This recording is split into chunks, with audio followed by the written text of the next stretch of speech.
We are continuing on now with step 16, and on step 16 again looks quite a busy step, but breaking it down into smaller portions. So you need some component parts. So you've got a left and a right, so we're doing the front axles technically.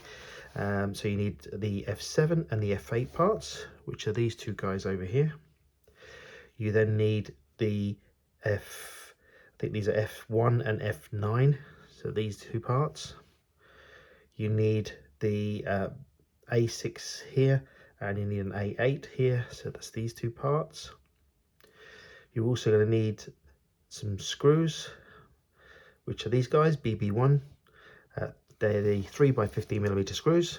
You need your bearings, 4 of those. Of course, we're using proper bearings, not plastic ones.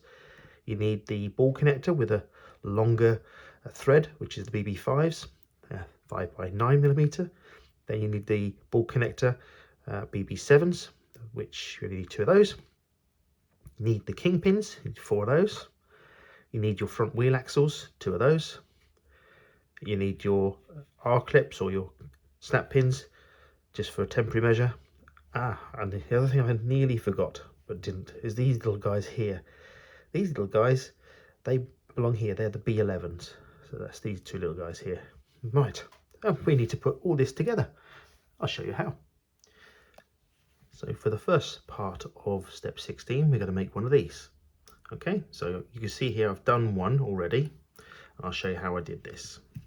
So I'm going to take our F7 part, and we know it's the F7 part because the way it's shaped, we just get the orientation.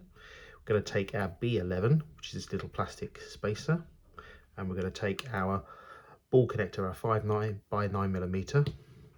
Okay, and then the first thing we'll need to do is pop this into the last hole. So pay attention to the drawing. The last hole is just shaded, so they want to go into that hole there. Okay, so again, like I did before the others, just get it started so it looks kind of straight. Yep, pretty good. Take your nut wrench or your box wrench and screw this home like this. And it's quite a tough one, so just keep screwing that all the way until it stops.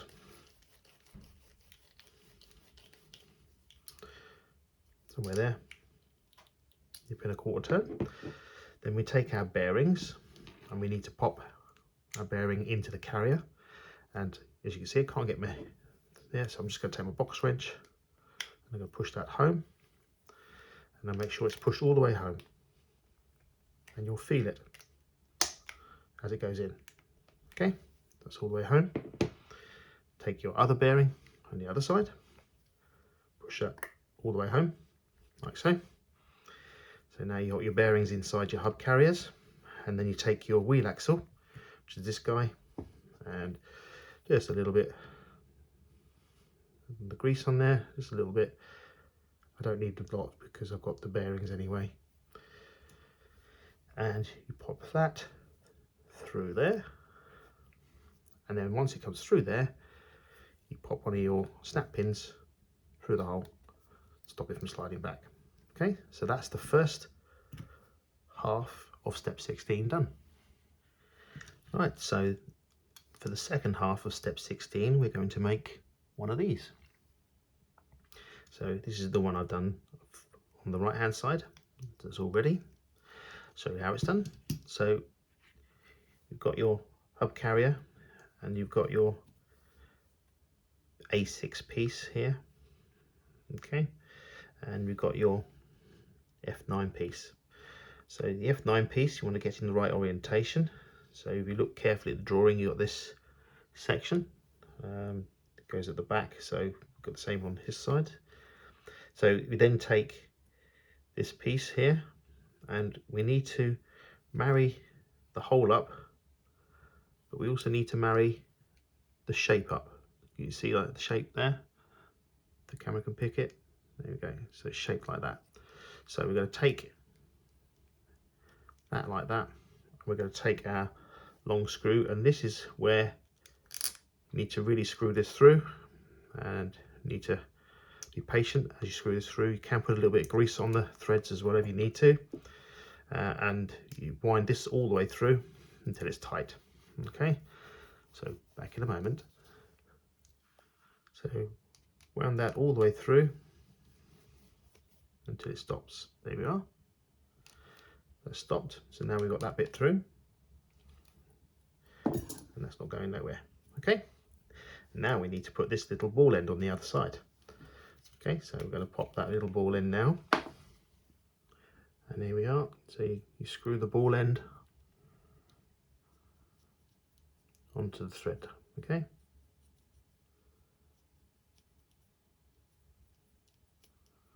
And then all I do is nip this up with your edge. Done. And then the next stage, we need to put our wheel axle using our stub carriers and our step screws here. So you pop these, one in the top,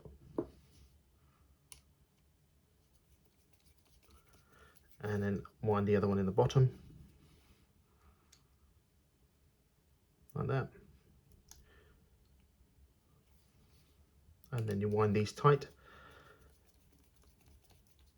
I'll show you that in a second. Knit these up now so they're nice and tight, but not too tight that they stop the restriction of the axle. So you need to, again, don't go too mad because you're just going into plastic here. So feel with your fingers. Probably tend to use the screwdriver without the handle on now. Okay, so you just a little bit more feel, that's better. There we are. And this should still run freely.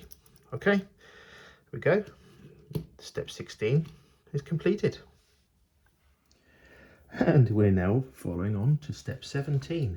Now, don't let this step fool you guys. This is actually more of a difficult step than you might think. Let me tell you why. So let's get the components. We need the screw pins, the 3x32mm screw pins, 2 of those. The threaded shaft, 3x18mm threaded shaft, 2 of those. And the adjusters, 5mm adjusters. Okay.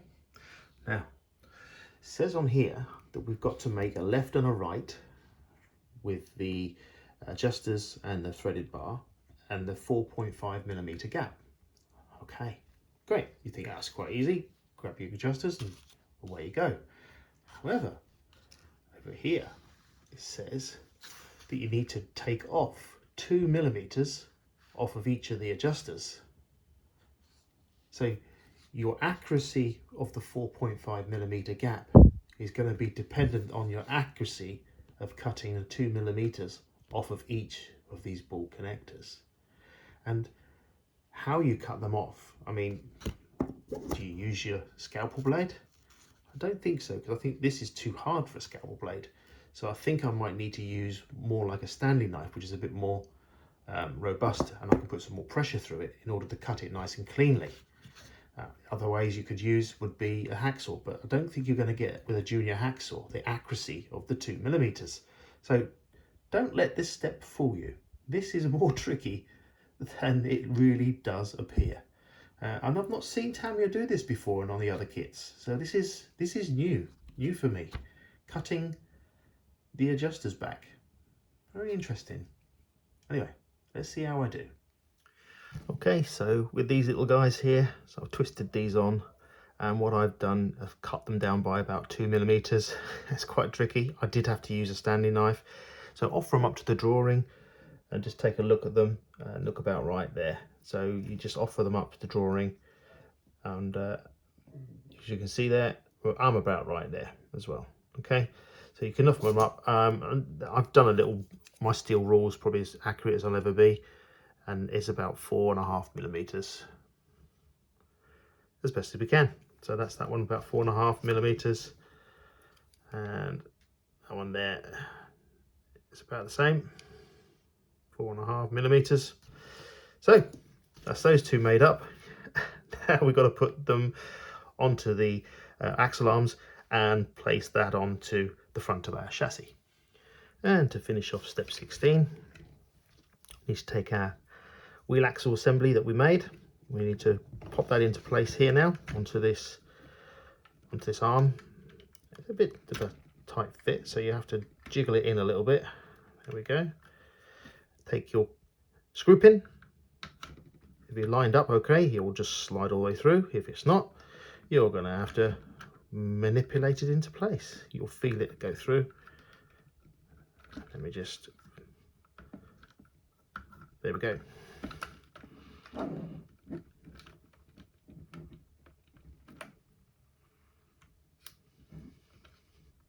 There we are, the way through. There we are, and then screw that home.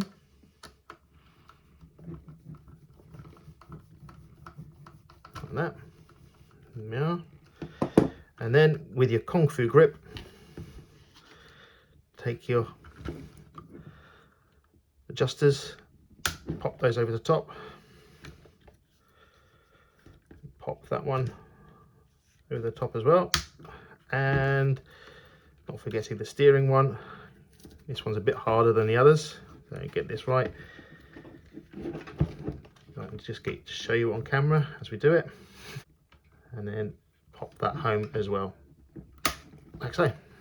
Now you're going to have your steering all working. So now you have step 17 completed. For step 18, we need some more parts. We're going to need these BA6s. We're going to need 3x10 self-tapping screws. Need 7 of those. We're going to need this part here, which is our B2 part as per the drawing. We're going to need this part here, which is our E7 part as per the drawing. And we're going to need our little foam bumper, which is this guy here. Okay. So we need to put these parts onto the front of our car. This is a bit more of an easier step. So the first half of step 18, we need to take our B2 part and our E7 part. We need to slot these together, so you can see here that fits that way around, and we screw from behind. We actually screw in using the 3x10mm self-tapping screws. We actually screw into there, and we also need to screw another one, so there's 2 screws. So just pop that like that, pop that in so I can hold. There we go, and pop those in. Right, so I'll screw those through so they're nice and tight. Back in a moment. So here you are. So nip these down and a quarter turn. So now that is sitting correctly, we then move on to putting it onto the front of the car with the remaining 5 of the 3x10 self-tapping screws, and not forgetting the polyurethane bumper. Got to position that as well. So it almost acts as a sandwich. So let's pop these in there. There you go. That's it. And then this sits on top of there, and you collect 3 there and these 2 over here. Easy step. This one here.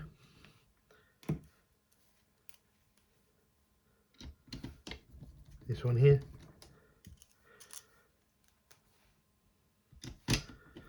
This one here.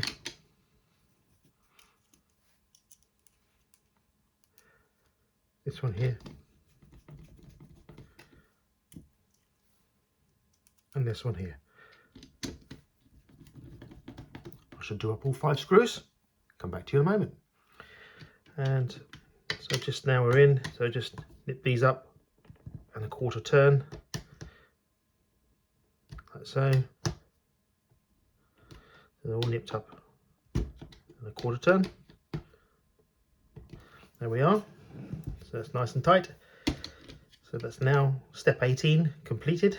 We move on to the next step. Okay, so we are now on step 19, and we're opened up bag C, which is our last bag. And I think with step 19, which is making up the pogo sticks, dampers, I think we're going to do 19 20, 21 and 22 all in one hit. And the reason why is because steps 19 and 21 are the same. So in fact you're making 4 of the dampers. Step 20 and 22 are kind of similar because you're attaching the dampers to the car. So it makes sense to do them really all in one. So you do all this one job and then done. So the only difference between step 19 and step 21 is that the springs used are slightly different. So for the rear springs, you're using these slightly coloured ones, these coloured springs, whereas for the fronts you've got the more silver looking springs. So that's the only difference.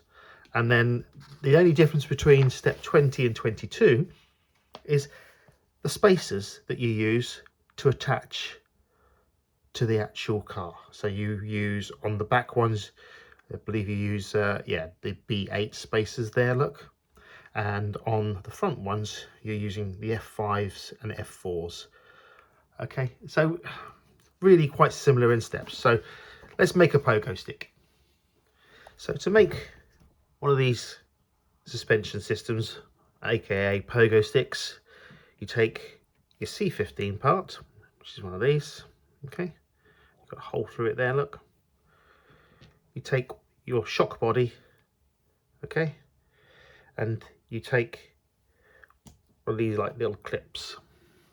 Okay, so this little clip is going to go through that hole in effect. So pop that where the hole is like that, and you take your clip and you pop that through like that. Okay, so now you've made that top section. Then you take one of these little spacers and you place that over the top. Then you take your spring, in our case this is our rear spring, like that, and then you take one of these and you pop this in and you turn it 90 degrees and it locks into place. There we go, and that's your spring, and that's how you make those. Really not a lot into them really, and there's really no damping, and yeah, there's lots of movement.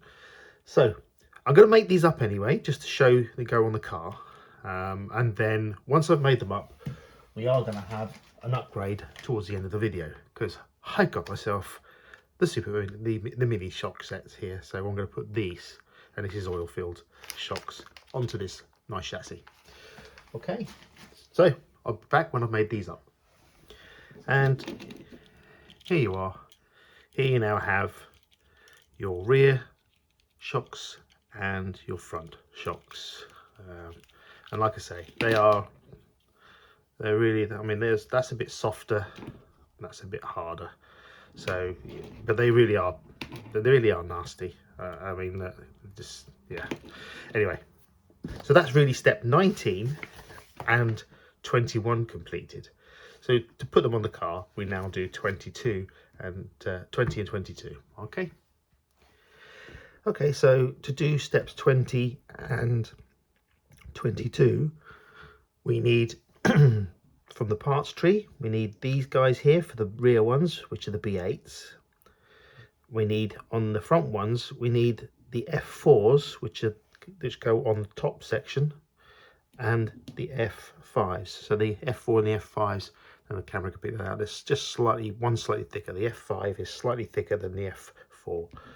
Okay, so we need those, and also we're going to need some more from our parts bag C, and we're going to need the BC7s, 4 of those, which are the 3x14mm screws to screw the shocks onto the back of the car. And we also need, to do the front, BC6s, which are these slightly longer ones with the 3x18mm step screws, and again some more BC7s, which are the 3x14mm step screws. So simple case of screwing this to the relevant position on the car. Simple steps. So I'm going to see if I can show you one. So you take the BC6, which is the longer of the step screw for the front. This is so we're doing step 22 first. then take the F5 part, which is the thicker part, and you place that in there and screw that into there.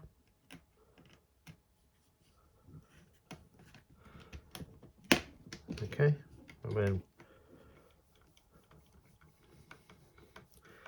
and like I say, I'm not going to go too mad here because I know I'm going to change these to oil shocks. So once you've got that in place, you then bring that back across here and you take one of the F4 parts and one of your BC7 step screws, and again, same thing, step screw through, spacer, and then that connects to the top mount here. You screw that into place, like so. And that's how you mount these pogo sticks to your car. Okay, I'm going to go and do the rest. I'm not going to show you how to do all of them because that's how you do them, back and front, just spaces where they need to go. All right.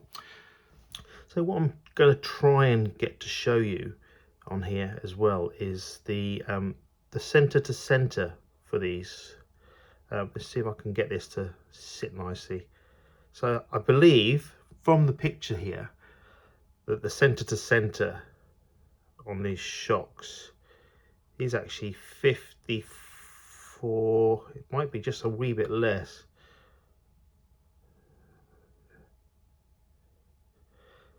So that's about 50.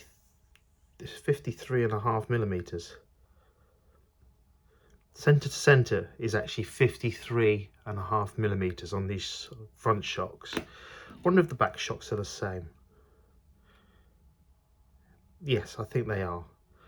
So yeah, I think you'll find here, so the answer to the question about what shocks you can use for the M chassis is really, I think you'll be able to use anything that's around about the 55 millimeter mark, because about a millimeter and a half we're not going to crumble about, but if you can get them, that's fine, they should work. But because the center to center is actually 53.5 millimeters with the stock shocks. So that hopefully that helps other people who are looking to upgrade these and what ones you can have. So you could probably have the 50 millimeter ones if you wanted to sit a bit lower, or the 55 millimeter ones if you want the chassis to sit a little bit higher and have that adjustable billet to bring it up and down a little bit. So there you go. So there you go, 53.5 millimeters center to center on these shocks. Okay. And so here we have it. So we've now got the rear shocks on the car and the front shocks on the car. Okay, so we've effectively done steps 19, 20, 21 and 22 on the manual. We've done it all in one go. So we can now move on to the next steps.